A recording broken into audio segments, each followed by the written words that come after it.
I'll spend a little bit of time. One of the things that I do have on my site um, is a tool that you can actually use for planning purposes, so that you can actually know kind of like based on where you are today, as far as from a financial standpoint and what you have in investments, and then as far as what you plan to save and invest over the next few years, what that would get you to basically by a certain year, um, when you plan to retire, when you plan to maybe slow down, and then based on that, what will be needed actually to sustain you from that retirement to until, you know, until basically you or your spouse are no longer here. Um, And it's like I said, the goal of the tool is to really help you plan for what you need and where you want to be at sometime in the future. Not only at retirement, but also by the time that maybe or may not be here, and what you may want to leave for maybe, let's say, your kids or for some other types of foundations. Um, so, and because we all need to know that, I think that's one of the biggest fears that people have is they don't want to know what the future may hold based upon what they currently have. Uh, and they don't really plan on maybe rectifying certain things, especially if they don't have enough, or if they haven't saved enough. Well, if they could save more, you know, that could actually help them and get them to a different level. And if they only knew that, but sometimes they just don't want to know. It seems like people have a fear of the future and what the future may hold and how they can maybe get to a certain objective in the future. But it's okay. I mean, we all need to do that, and we all need to see where what we have today, what we want to be at, where we want to be at in the future, and what we may want to leave behind based on our efforts, and if again, maybe for kids or for something else. Um, and this is the key because by doing this, by actually looking at, what you want in the future, then you can actually start planning and saving and investing for it. And yes, like I've mentioned before, you may have to make some sacrifices along the way, and maybe you may not be able to spend everything on certain things that you may want because you are going to prioritize, let's say, some investing. But that's a good thing. And what this tool does is that it can go through basically any scenario. If you're young and you're just now investing, it can help you with that. If you're much later in life and you're, planning to retire sometime soon and budget your retirement and plan certain different things around your retirement, again, this can help you. If you're in retirement and again, to manage your money and basically your investments for the long term, again, and depending on the wealth that you want to leave behind, again, this can also help you. Um, So, and again, for any different type of scenario that you can throw in, as far as additional funds maybe coming in the future from, let's say, from the family, if you have rental properties, which if you that will generate additional income, we can also model that into the tool. If you sell certain things in the future, and which is going to give you a great infusion of money. Again, that can be modeled. And so it does, again, it can do different things. And I will cover different scenarios in the future. But today, all I wanted to do is give you basically a lay of the land on the model, on the tool. And there are really three sheets that you want to focus on. The first one is the analysis sheet. So this can actually run uh, four pre-planned simulations. Um, and basically the four questions that it helps you with is when can I retire? How much do I need to save? Can I retire earlier? And the impact of major pre-retirement withdrawals and major expenses that you might have and what the impact is. And around these four simulations, you can do many other simulations. It might take some customizing, within the tool, but again, it can be easily modeled out additional simulations beyond these four that I have here. But these are the four that I see a lot of, and so I think they're a great starting point. And to be able to do the simulations, you first need to go to the input sheet and address what I have here in orange, or not orange, the gold color. Um, and that's all. And if it's something that you're not doing, let's say like Roth accounts, if you're not doing those, then just put zero in those cells. Um, Obviously, it asks for your current age, and if it's a couple, then use the oldest of the couple. Likewise, when you plan to retire, at what age you want to take any sort of retirement benefits from the government, such as Social Security, the amount of that potential Social Security,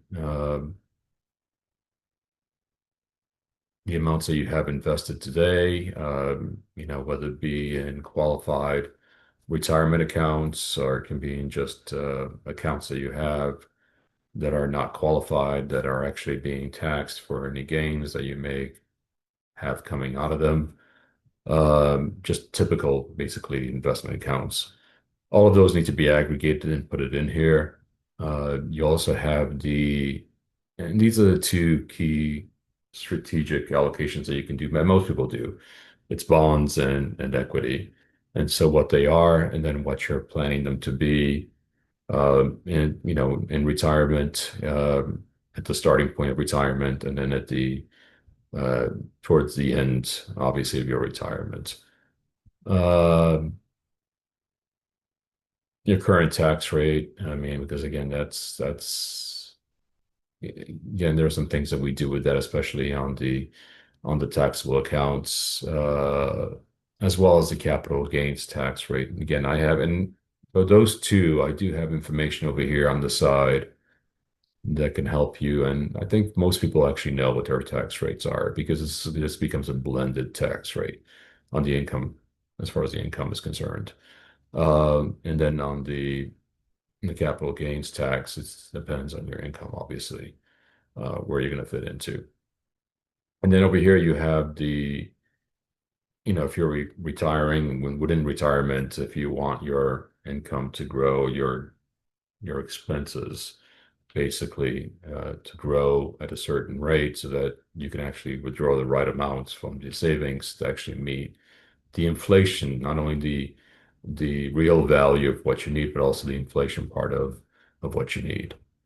And that's right here, actually. And then the income, again, you may also want your income to actually increase in retirement.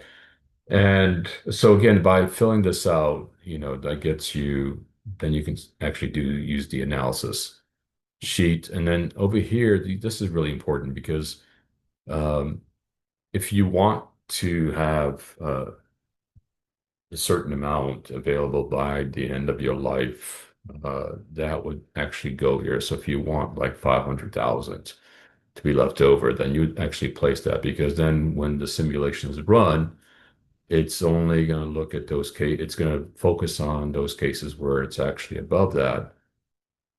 And if it's below that, then it's going to obviously it's going to come back and tell you that you didn't do enough. You haven't saved enough to actually be able to do that. Um, and the same thing here. So these two numbers should be the same. Again, there are cases when they wouldn't be the same, but I will touch on that in some other scenarios. And then the last sheet that's actually also very usable is the actual budget sheet. And again, it's not really meant to be a budget sheet for what's going on in your life today. You should be covering that with your income coming in, and you should be planning around that. Obviously, your expenses, and being able to meet your expenses based on your income, and also being able to save. You know, and again, I've touched on this in some other sessions. But the key here is if you really want to get into the details of retirement, what you might be spending money on, and then also adding an inflation factor to them, you can do that over here. If you just want to put one number down and then let that number grow by a certain inflation factor, let's say 2.5%. You can do that. I'm showing that actually here on line 20, 25, where it's I just call it other, and then I'm starting off with 100,000, and then I'm letting that grow by 2.5%. That's my expense. Again, just that's just as a number, putting it in there. And as you can see, based on the information that I have in my input sheet, starting 10 years from now, when let's say I retire, then that's going to be my expense, and it's going to grow by 2.5% every year. And this information is actually used by to go along with the input, the information on the input sheet for the analysis part, as well as for some other stuff, which there's a lot of calculations that go on, especially on sheet two. And sheet two also provides you some additional cells and rows where you can actually add some additional information to adjust certain things or add certain things, to the analysis. But again, that gives you a lay of the land. The good thing about this spreadsheet is that once you use it a couple of times, and it becomes really easy because your situation doesn't change too much. And so you can make the adjustments very easily based on uh, what's changing for you. Obviously, it could be different amounts in your accounts. And maybe there's an extra spend here and there, major spends that you may need to adjust for. So, but again, those can be very easily done once you get it going to your specific needs. It doesn't become very hard to change it.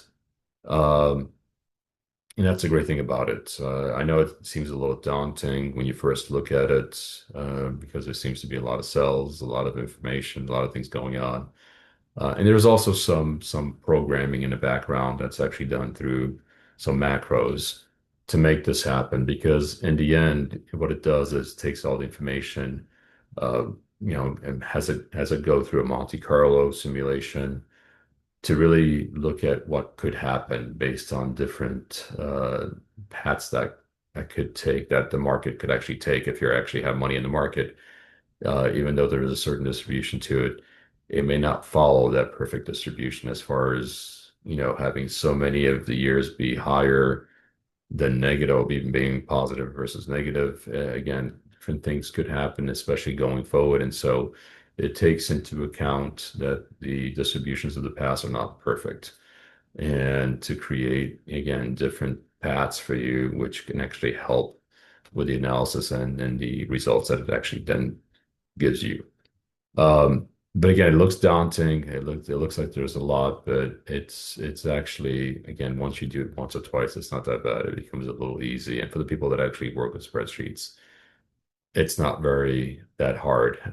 Again, and even for the people that don't, it's again after one or two times, it won't be too bad. And again, and we'll look at specific scenarios so that you can actually feel more comfortable with it as you're using it. And that's it. Thank you. And well, one other thing, when you do download it, because it does have macros, they usually get downloaded disabled when they're actually placed into your folder, and when you do open up Excel, they won't be available. So you'll have to enable that, but I also have instructions on the website as to what you need to do as far as just a few steps that need to be taken for that. All right, thank you.